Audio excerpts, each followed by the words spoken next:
How to fix corrupted SD card on Android. Hey, what's up guys? Welcome back to our channel. Let's get started.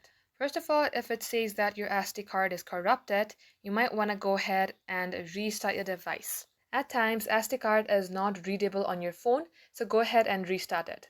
Long press your power button, restart, and then try again. Now for the next step, head over to your file manager. And then below storage, you will see SD card. In my case, I don't have any SD card, but if you have inserted your SD card and then you have to tap on open here, you can also go ahead, tap on settings here and see all the settings that can be useful for you. But if your SD card is corrupted and it is not visible and not accessible even in your My Files, then the last thing you can try is remove your SD card, insert it again.